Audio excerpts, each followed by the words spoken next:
Olá, boa tarde.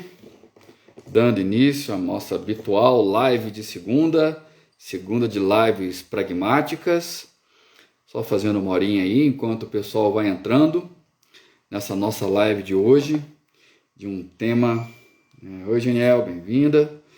Um tema para lá de intrigante. Oi, Raniel, bem-vindo. Que é um tema que acaba despertando a curiosidade de muita gente quando a gente fala de uma psicologia clínica orientada em análise do comportamento, né? A gente vai falar um pouquinho sobre, oi Linda, sobre o papel dos sonhos na terapia de orientação analítica comportamental. Então é um tema que ao mesmo tempo desperta muita curiosidade, é um tema meio árido que a gente vai ter que conversar um pouquinho sobre alguns conceitos preliminares para a gente entender um pouco do que a gente está falando, né? Quando a gente vai falar da questão dos sonhos, tá? Oi, Ayrton, boa tarde.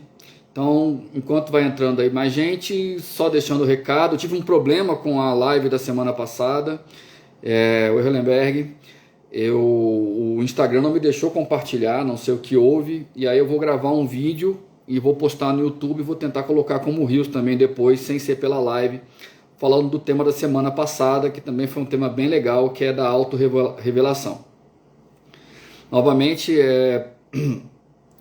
então, só aproveitando para divulgar o nosso canal no YouTube, que esse vídeo vai estar disponível nele, se der tudo certo, vai estar disponível nele semana que vem, tá? E também no Reels da Pragmática Psicoterapia e Cursos. Não se esqueçam de se inscrever no nosso canal, deixar seu like, ativar as notificações, a mesma coisa, seguir a gente no nosso Instagram da Pragmática Psicoterapia e Cursos. Então vamos lá, gente, vamos começar a falar da questão dos sonhos. Então o primeiro aspecto que a gente tem que discutir é como é que o behaviorismo radical ele encara os sonhos. E aí eu estou usando o behaviorismo radical ao invés de análise do comportamento, não é à toa, né? A gente está falando do behaviorismo radical mesmo, porque é o behaviorismo radical que cuida da parte filosófica da análise do comportamento, que vai lidar com questões conceituais, com debates conceituais, enquanto a análise do comportamento ou a análise experimental do comportamento vai lidar com questões empíricas, embasadas filosoficamente no behaviorismo radical. Então, o behaviorismo radical ele vai encarar o sonhar como comportar-se, né? Então, quando uma pessoa está sonhando, ela está se comportando, mas não é qualquer comportamento, é um comportamento perceptual. Então, perceber para a análise do comportamento significa comportar-se, tá? E aí, como qualquer comportamento, ele pode ser dividido em duas grandes categorias. Uma é a dos comportamentos respondentes, ou seja, aqueles que são eliciados, produzidos por estímulos antecedentes, e tem os comportamentos operantes, que são determinados pelos estímulos consequentes.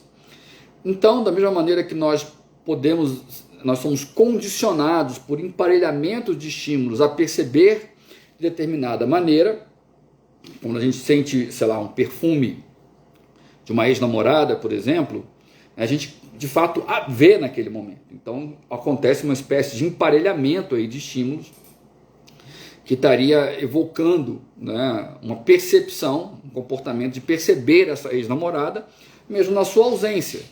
Isso eliciado pela apresentação de um estímulo eliciador, no caso o perfume dela, né, ou sei lá, aquele pão de queijo da vovó, bem característico. Então, quando sente aquele cheiro, a gente lembra da vovó ou da voz dela.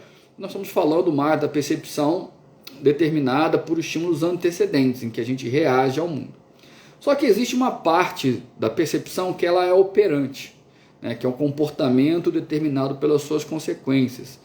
Então, vocês já devem ter prestado atenção nisso, que quando vocês estão ouvindo uma música bem baixinho no rádio, se ela é uma música conhecida, ela parece estar tocando mais alto do que quando é uma música desconhecida. Então é como se a gente estivesse emitindo um comportamento operante, repetindo mesmo os comportamentos que nós aprendemos a emitir na presença do estímulo.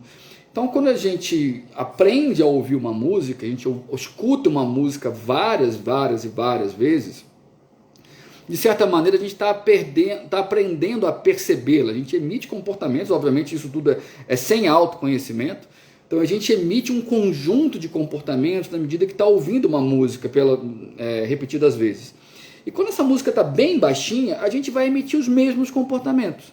O que não acontece quando é uma música desconhecida, porque a gente não aprendeu a ouvi-la, né? Mesma coisa, né? Vocês devem ter passado por isso, quando vocês estão relendo um texto, né? Vamos pegar, sei lá, um trabalho de graduação que vocês leram, escreveram, leram e releram várias vezes, ou um pedaço de uma monografia, uma dissertação de mestrado.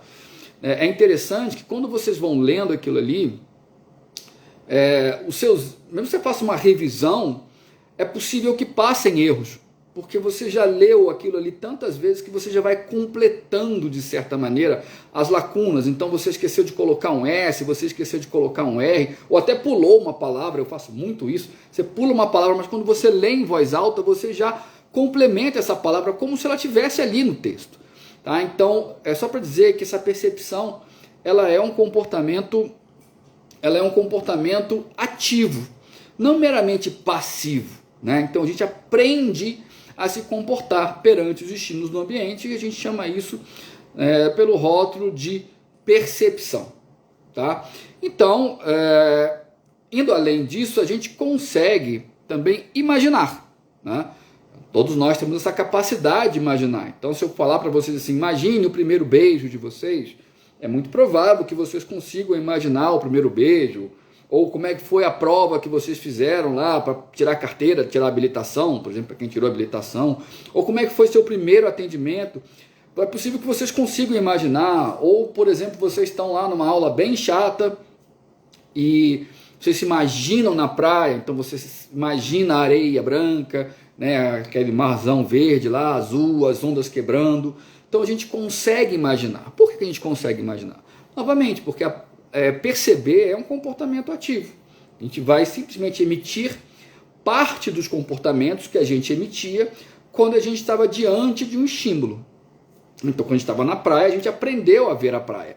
A gente aprendeu a ouvir o barulho do mar, aprendeu a ver as ondas, o mar, a sentir a areia no pé e por aí vai. Então, a gente vai emitir esses comportamentos na ausência desses comportamentos quando há algum estímulo do ambiente que faça menção a isso. No caso, alguém falar de praia, pô, lembra aquela nossa viagem lá para Guarapari e por aí vai. Então, é provável que a gente consiga emitir parte do comportamento perceptual. A imaginação ela é interessante porque há uma discriminação, né, que a gente está conseguindo perceber na ausência do estímulo. Então, o que é diferente de perceber na presença do estímulo.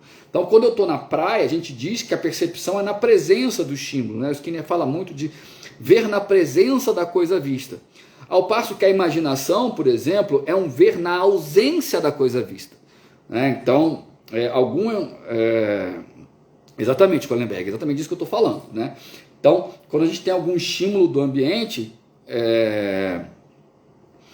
nossa, lembra aquela cena do Rogue One, que o Darth Vader entra na nave espacial e mata um monte de rebelde, não sei o que, e ele consegue escapar lá com os planos da Estrela da Morte no último minuto. Nesse momento, quando alguém descreve isso, você consegue rever a cena, você está vendo na ausência do estímulo, porque você aprendeu a vê-lo na presença dele. Quanto mais vezes você vê o estímulo, óbvio, mais fácil vai ser você fazer isso, né? Então você consegue quase que reviver um filme inteiro na sua cabeça se você viu esse filme várias e várias e várias vezes, né? Então isso é um comportamento perceptual que ele é aprendido por condicionamento pavloviano e por condicionamento operante. Diferentemente da alucinação, por exemplo, na alucinação nós temos um problema sério, que na alucinação a pessoa que está percebendo, ela não consegue discriminar se ela está vendo na ausência do estímulo ou se ela está vendo na presença do estímulo, né? Aí que vem a grande dificuldade dessa história, que se fala da cisão.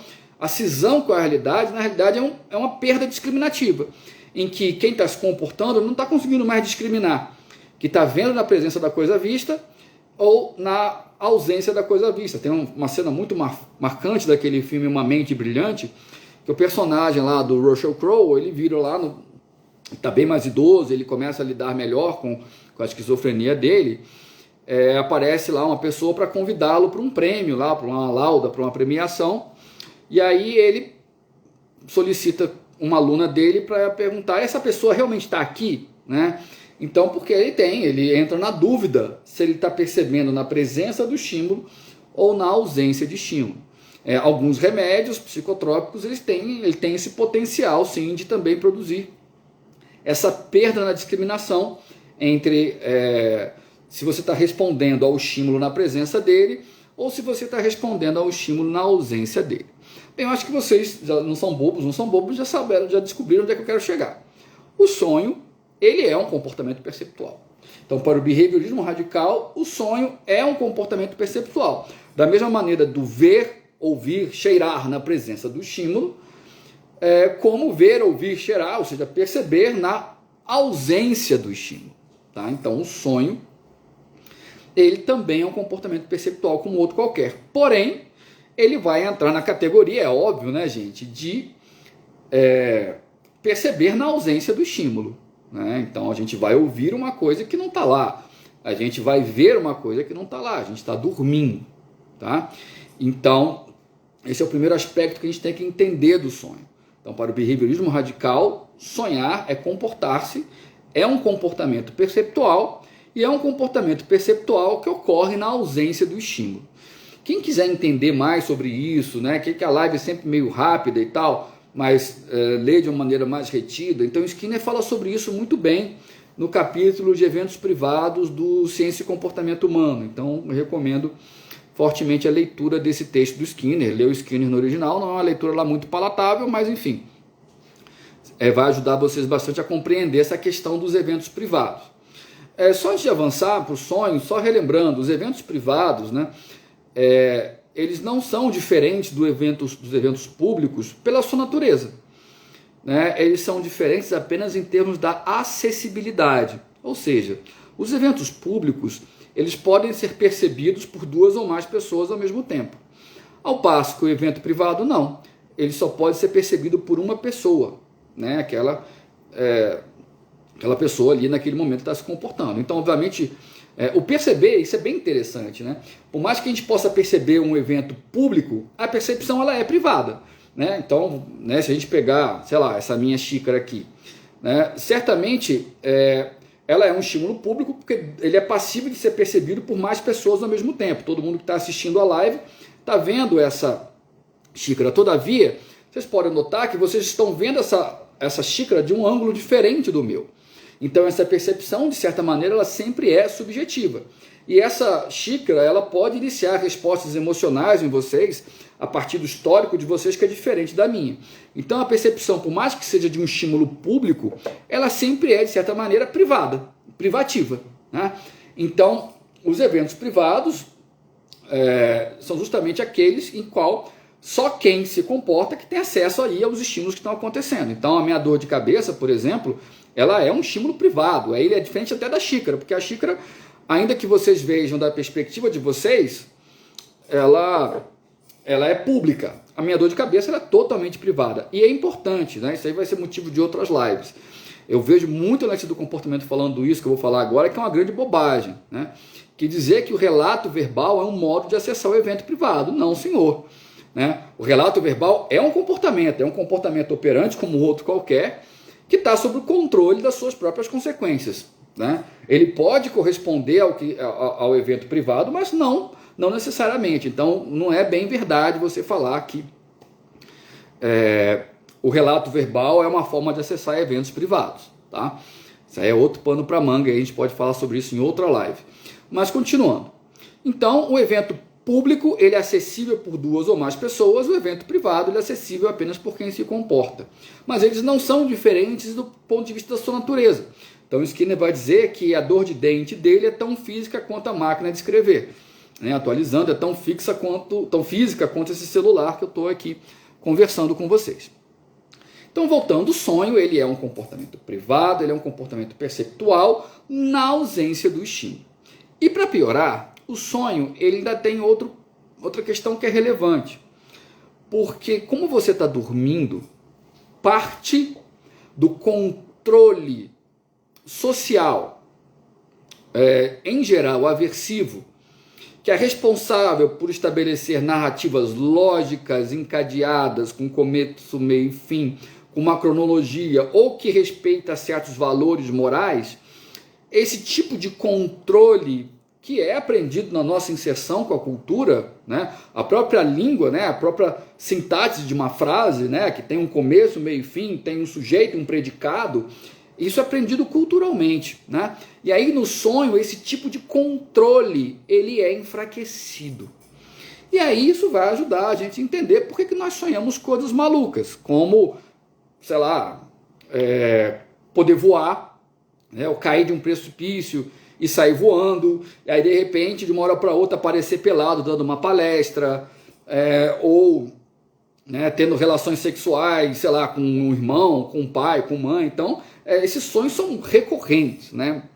Eles acontecem justamente porque eles não respeitam nem essa ordem, né, de lógica, né, de começo, meio, fim, de cronologia, de antes, depois, igual, maior, menor, humanos voam, humanos não voam, humanos respiram embaixo d'água ou não, ou seja, não precisa respeitar nada disso. Também não respeita certos critérios morais, né? E vão aparecer coisas que a gente não dá nem conta de imaginar, né? Que por mais que a imaginação seja privada, as pessoas não saibam o que a gente está imaginando, né? Então, vamos pegar um comportamento bem agressivo, né?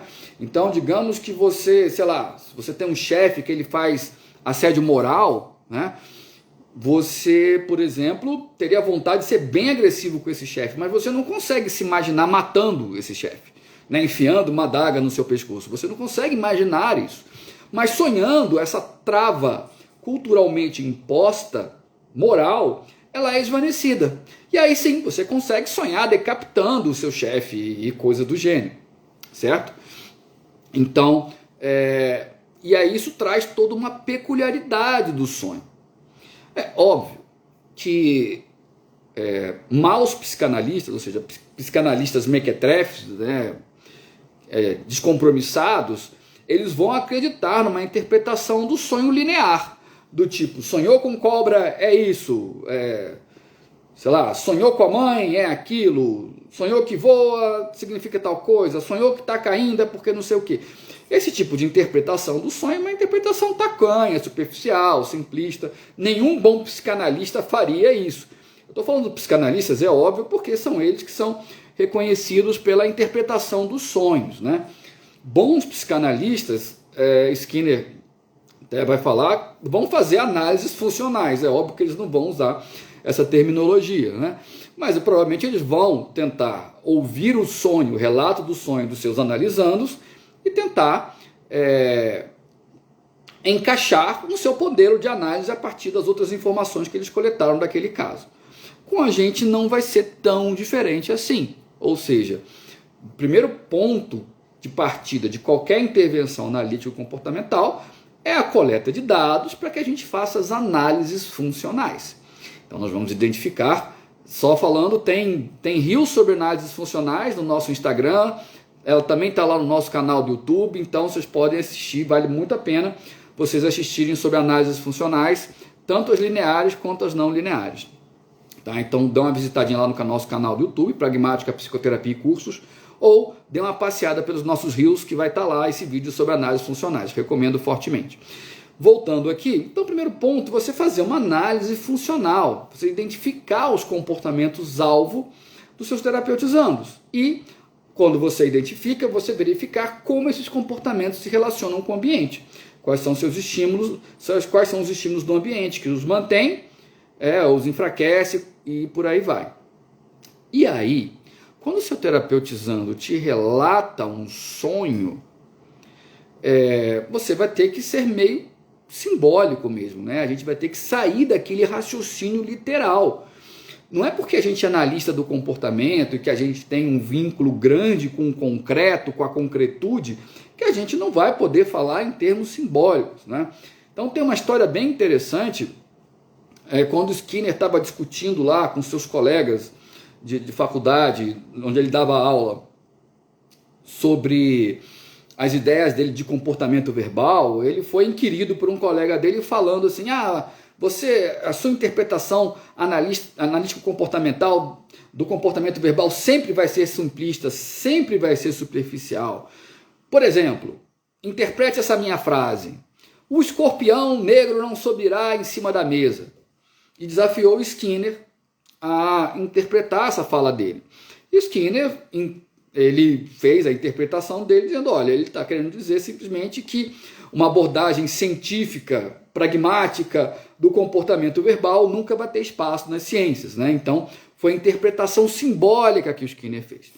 E aí, a nossa interpretação de um sonho, ela vai para o simbolismo também. E a gente vai ter que estabelecer relações simbólicas entre aquilo que o seu terapeutizando te contou e os padrões comportamentais que precisam ser modificados. Ou seja, a gente vai ter que articular o que ele está sonhando, ele está nos relatando de sonho, é claro, né? A gente nem sabe se ele sonhou mesmo isso ou não, mas o que ele te relatou ter sonhado com os padrões comportamentais descritos nas análises funcionais. E aí vem outro ponto, que a palavra pragmática ela é muito importante. Por quê? Mas eu vou saber se essa interpretação é verdadeira? Será que eu não estou viajando? Né? Como é que eu vou saber? Como é que eu vou ter certeza se eu interpretei esse sonho apropriadamente? Se é uma viagem da minha cabeça? Ora, meu querido, você não vai. Bem-vindo ao mundo. Tá? Bem-vindo ao mundo das ciências humanas. E até as ciências exatas lá, que tem suas teorias. Né? Quem assistiu The Big Bang Theory, né? Tem a teoria das cordas, teoria das ondas, não sei o que, blá, blá, blá, enfim. A gente tem a nossa interpretação do sonho, a gente nunca vai ter certeza se ela é verdadeira ou se ela é falsa, né? Sem dúvida, Raniel, tem tudo a ver com a metáfora. Inclusive vai ser um vídeo que eu vou gravar em breve, né? Uma próxima live aí vai ser sobre metáforas, certo? Tem tudo a ver com as metáforas. E aí a ideia é justamente essa. A gente vai encarar o sonho, na realidade, que nosso terapeutizando nos conta, como uma metáfora. Com uma metáfora que a gente vai tentar identificar as fontes de controle dessa metáfora. Agora, o nosso critério, se vai ser verdadeira ou falsa essa interpretação, bem que essas palavras não cabem muito, é o critério pragmático. Ou seja, se elas são úteis. Então, as nossas análises de metáforas, análise de sonhos, análise de filmes, de músicas, tudo vai se basear no que é útil. E o que é útil para um psicoterapeuta comportamental pragmático? Ou seja, qualquer análise ou intervenção que nos ajude a atingir os objetivos terapêuticos. Certo? Então, gosto muito de contar esse exemplo. Né? De muitos anos, esse é bem antigo. Então, eu estava lá atendendo um terapeutizando que ele estava num relacionamento, ele pisou na bola lá com a namorada dele e tal, não sei o quê, e a namorada dele terminou com ele. E quando essa namorada dele terminou com ele, a muito custo para ela percebeu que ela poderia tocar a vida dela sem ele, e era uma coisa que ele não tinha aceitado. Então ele ficou correndo atrás dessa ex-namorada, tentando voltar para ela com muita insistência, né? E fazia tudo aquilo que ele não fazia durante o namoro. Então ele foi educado, gentil, cortês, e dava presente, fazia surpresa, e tentou de todas as formas convencê-la a reatar o namoro. E ela algumas vezes meio fraquejou, meio carente, ficou com ele e tal, deu um pouquinho de esperança, mas rapidamente se caía em si e falava, não é isso que eu quero. E ele ficava tentando voltar para ela, e cada vez mais ela estava menos aberta a essa possibilidade, cada vez mais distante com ele, né? Na época não tinha nem rede social, mas ela era vista em outros lugares ficando com outras pessoas, né? E por aí vai. E aí, esse cara teve um sonho. Ele sonhou que ele estava no mar, ele tinha nadado, né, quase passando a arrebentação, e aí ele cansou e resolveu voltar para a praia. Só que o recuo das ondas não deixava ele voltar. Ele nadava e não conseguia retornar para a praia de jeito nenhum. Isso tudo acompanhado de muita angústia, de muito sofrimento, muito desespero. E ele foi cansando no sonho. Até o momento que ele desiste. Ele desiste de cansaço e ele meio que se afoga. Mas assim que ele se afoga, ele está num quiosque da própria praia tomando uma água de coco. Ora, que interpretação que eu fiz para mim, esse é um ponto importante da psicoterapia comportamental pragmática, para mim desse sonho, e é uma interpretação útil. Por quê? Qual que era a meta nesse caso? Ora, que ele desistisse desse relacionamento que ele estava tentando reatar. Ele estava tentando, e cada vez ele estava tendo mais indícios de que essa pessoa não ia querer voltar para ele, não voltaria para ele. Ele já estava há meses em sofrimento profundo, a vida dele estava travada, atrapalhando a vida dele, e de certa forma atrapalhando a vida dela também. Então, se tornou uma meta terapêutica para que esse cara conhecesse outras pessoas e desistisse de reatar esse relacionamento. Então, qual a interpretação que eu fiz? Verdadeira? Falsa? Não faço a menor ideia. Mas a interpretação que eu fiz e tentei usá-la como instrumento, quase como uma metáfora, tá, Raniel? É que se ele desistisse, ele acordaria em outro contexto. Era essa a ideia, né? Então, o que representava essa vontade de voltar para a areia e nadar para voltar para a areia, nadar e voltar para a areia, nadar e voltar para a areia, era reatar esse relacionamento, né? Só que ele não conseguia, porque o recuo das ondas, por mais que ele avançasse um pouquinho, o recuo sempre trazia ele de volta. E por aí vai, até o momento que ele desistiu. E quando ele desistiu, ao invés dele morrer, ele apareceu tranquilamente tomando uma água de coco no quiosque da praia, né? Então a minha interpretação foi, se ele desistir, por mais que seja muito dolorosa essa dor no início, a partir do momento que ele desistir, a vida dele vai para outro contexto. E ele vai poder tentar ser feliz de outra forma. E aí que vem um ponto em PCP, né? Em psicoterapia comportamental pragmática, é óbvio que a gente não vai devolver essa análise para o terapeutizando, né? A gente não vai contar isso para ele. Só que a gente vai fazer uma série de perguntas que levem essa pessoa a interpretar o sonho ou enxergar essa interpretação como uma possibilidade, para que ela própria formule autorregras a partir desse sonho que ela teve. Então, resumindo, sonhar é comportar-se. E o sonho que o terapeutizando te conta é um material que você vai poder trabalhar e utilizar para você atingir os objetivos terapêuticos de uma forma pragmática. Da mesma forma que a gente faz com uma letra de música, que a gente faz com filme, com seriados. Seriados agora estão muito mais na moda, né, do que os filmes. Livros e por aí vai. Contos, poemas, enfim. E a gente vai utilizar tudo isso como material. Agora é óbvio, né, vocês terapeutas vão ter que desenvolver uma sofisticação aí em lidar com o simbólico, né? Vocês vão ter que desenvolver uma cultura. Eu falo muito para os meus estagiários, minhas estagiárias, né, para meus alunos, minhas alunas, que psicólogo tem que ter cultura. Você tem que entender de seriados, você tem que entender de filmes, você tem que ter ido a museu, você tem que conhecer música. Isso vai ajudar bastante você a trabalhar com as metáforas e com as interpretações dos sonhos, tá? Então, enfim, gente, era isso que eu tinha para falar para vocês dos sonhos. Vocês podem ir colocando as perguntas de vocês aí, comentários, que eu vou ter prazer em responder, tá? Enquanto vocês vão tomando coragem, organizando as ideias aí para fazer as perguntas de vocês, vou deixando os recadinhos. Quem não se sentir à vontade de fazer a pergunta aqui, não tem problema, escreve um direct para a gente vai ter prazer em responder, ou põe nos comentários, os comentários desse Reels, tá? Ou no próprio comentário do YouTube, certo? Lembre-se de seguir a gente na Pragmática Psicoterapia e Cursos, de seguir a gente ou se inscrever no nosso canal do YouTube, né, Pragmática Psicoterapia e Cursos, para vocês terem mais acesso a vídeos de conteúdos do análise do comportamento que eu estou tentando divulgar aí para vocês, certo? Então é isso, gente. Foi um prazer estar com vocês aí nessa segunda-feira de tarde. Olá, oi Alice, tá me dando um oi aqui. Enfim, então foi um prazer estar com vocês nessa tarde. E aí a gente vai tocando o barco. Quem tiver sugestões também das próximas lives, de temas que a gente possa trabalhar e discutir, vocês podem mandar um direct pra gente ou comentar na divulgação das lives que já aconteceram, para a gente ir pensando aí em novos temas, beleza? Moçada, foi um prazer incomensurável estar na presença de vocês nessa tarde de segunda-feira. Um grande abraço, até a próxima e que a força esteja com vocês.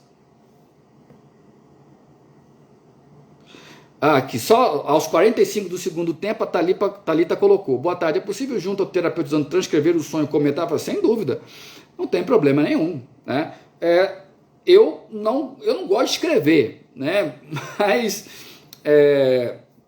não tem problema nenhum a gente transcrever com ele, trabalhar no material escrito, é só mais uma ferramenta. De repente você pode até pedir para ele trazer os sonhos dele escritos e a gente discutir na sessão, não tem problema nenhum, bom dever de casa. Que bom, Zadora Moraes, fico feliz por saber que você gosta dessa abordagem, então siga a gente, tem vários conteúdos aí disponíveis no nosso bio, tem um link lá para um drive cheio de textos sobre a PCP, tá? Para quem tiver mais interesse. E acompanhe a gente, volta e meia nós estaremos ministrando cursos sobre a psicoterapia comportamental pragmática, tá? Junto com o canal Birrecas, nós daremos um curso sobre comportamento verbal, tá tendo ampla divulgação aí, tanto pelo canal Birrecas, quanto pelo nosso site. Dá uma olhadinha também, quem tiver mais interesse em aprender sobre comportamento verbal. Certamente falaremos sobre metáforas, certo? Um abraço, gente, agora eu vou mesmo. Que a força esteja com vocês.